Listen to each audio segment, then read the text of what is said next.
ሰላም ሰላም እንዴት ናችሁልኝ? ሁሉ አማን፣ ሁሉ ሰላም፣ ሁሉ ጤና አለን። እግዚአብሔር ይመስገን እኛ ደህና ነን። እስኪ ዛሬ ደግሞ አንድ ነገር ላስጎበኛችሁ ፈለኩ።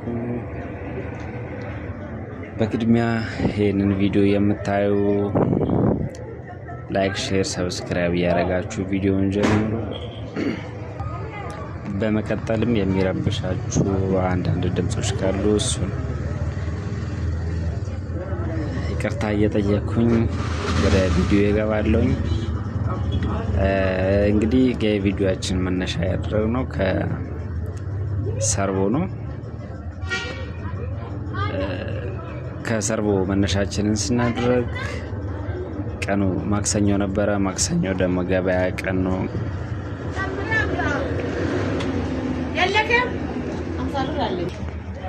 የቪዲዮአችን መነሻ ልክ ሰርቦ እንደመሆኑ እለተ ቀኑም ደግሞ ማክሰኞ ከመሆኑ አንፃር ትንሽ ከተማ ሞቅ ደመቅ ሸብረቅ ብላለች። የምንሄደው በምንድነው? በባስ ነው። ባስ ሰርቦ ከተማ ላይ አለ ወይ ልትሉ ትችላላችሁ። አንበሳ ባስ አዎ አለ። ወዴት አትሉኝም? ወዴት ስትሉኝ ወደ ጅማ፣ ከጅማ 18 ኪሎ ሜትር ርቀት ላይ የምትገኘው ጅማ፣ ከጅማ ከተማ የምትርቀው ሰርቦ ከተማችን እንግዲህ ማህበረሰቧ እጅግ ውብና ማራኪ ባህሪ ካላቸው ከተሞች አንዱ ነው። እጅግ ተወዳጅ፣ ባህሉን ሰው አክባሪ የሆነ ሃይማኖተኛ፣ ጥሩ አመለካከት ለሰው ጥሩ አመለካከት ያላቸው ህዝቦች ናቸው። ገብታችሁ እንኳን ጎግል ላይ እስኪ ስለ ሰርቦ ንገሩን ብትሉ እጅግ ሰው ተቀባይና ሰው አክባሪ፣ ለእንግዳ ቦታቸውን ለቀው የሚያድሩ ብሎ ይነግራችኋል። ግን ከመጣችሁባቸው አይሰሙም ማለት ነው። እንግዲህ ከመነሻችን ጀመረናል።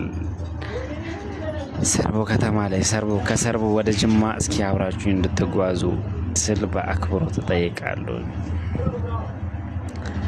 ሰርቦ ልክ ሃይስኩል አለ፣ ኤሌመንታሪ ትምህርት ቤቶች አሉ። እንዲሁም ወረዳ ናት። የወረዳ ከተማ ነች እና አንዳንድ የመንግስት ቢሮዎች ይገኙባታል። እስኪ በመምጫችን ላይ እንደ ቱቤ የምትባል ትንሽ ሰፈርም አላት። እጅግ ቅርብ ነው። ባጃጆች ይበዛሉ፣ ሞተረኞች አሉ። እንዲሁም ደግሞ አሁን በቅርቡ ደግሞ ይተከሉ ያሉ የነዳጅ ማደያዎች አሉ እና ደግሞ አስፋልት እንደመሆኑ መጠን ደግሞ ባስ እጅግ በጣም ፈጣንና ቅርብ ያደረገዋል። እሺ ይቅርታ እንግዲህ ካለንበት አንጻር ስናይ ልክ አንበሳ ባስ ይኖርባቸዋል ተብሎ ከሚታሰቡ ከተማዎች ውስጥ አዲስ አበባ፣ ጎንደር ቀደምት የሚባሉት አዲስ አበባ፣ ጎንደር፣ ጅማ ያሉ ከተሞች ናቸው።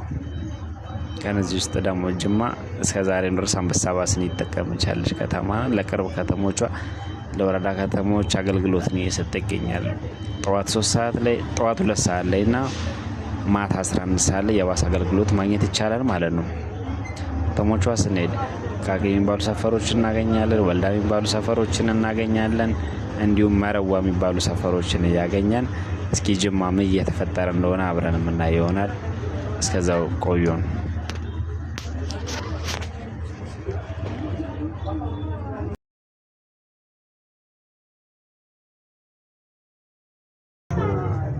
ካየሁት ካነበብኩት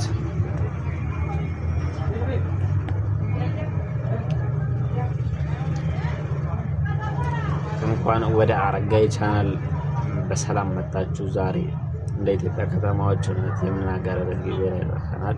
እንመለከታለን የቡና ከተማ የባህል ልዩነትና የእውቀት ማዕከል ጅማ ልናነሳ ወደናል። ጅማ በኢትዮጵያ ደቡብ ምዕራብ ክልል ያለች ታላቅ ከተማ ናት። በዛሬ ጊዜ በኦሮሚያ ክልል ውስጥ ትገኛለች። ነገር ግን በታሪክ የጅማ ክልል የካፋ የገመመና የኢባብሳ መንግስታት የተገባበረበት አካባቢ ነበር። በ18ኛው እና በ19ኛው ክፍለ ዘመን ጅማ እንደ መንግስታት ተቀመጠች። ከነዚህ ታላቅ የንጉስ አባ ጊዮርጊስ መንግስታት ነበር። ንጉሥ ከተማውን በኃይል አጠናክሮ የቡና ንግድን እንዲበረታታ አደረገ። የጅማ መንግስታት በንግድ ስራና እጅግ ይታወቅ ነበረ። ጅማን በመስማት የቡና ስም ከዚያ ጋር የተያያዘ ነው። የጅማ ቡና በዓለም ላይ ከፍተኛ ጥራት ያለውና ተወዳጅ ነው። የጅማ ቡና እንደ የካፋ የኤሊሞ ቡና ተመሳሳይ ታሪክ አለው እና የኢትዮጵያ ታሪክ አንዱ መሰረት ነው። ዛሬ ጅማ የዘመናዊ ከተማ ባለቤት ናት። ጅማ ዩኒቨርሲቲ የኢትዮጵያ ትልቅ የትምህርት መድረክ አንዱ ነው። በጤና፣ በቴክኖሎጂ፣ በንግዱ ዘርፍ ዘምናለች። ከተማው እንደ ባህላዊና የዘመናዊ ቅርሶች የተቀላቀለበት ቦታ ይታወቃል። ጅማ የታሪክ፣ የቡና፣ የባህልና የንግድ መድረክ ያበረታች ከተማ ናት። ዛሬ በኢትዮጵያ ውስጥ ተፈጥሮ ቅርሶችንና የትምህርት እድገትን በማያቋርጥ መንገድ እያሳለጠች ትገኛለች። እኛ ደግሞ ይህንን ከተማ እንድንጠብቅ እንቀጥላለን፣ እየጠበቅን እንቀጥላለን።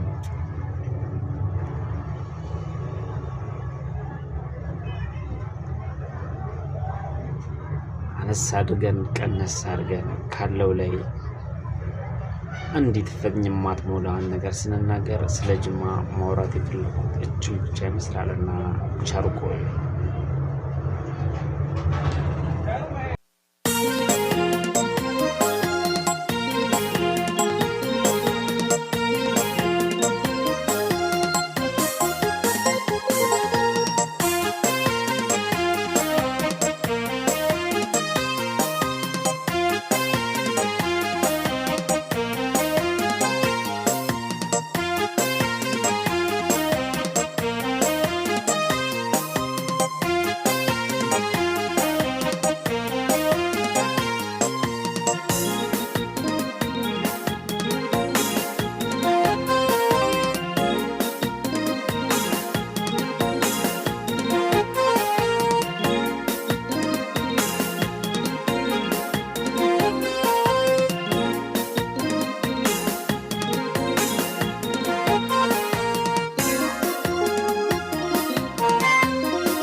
Bye.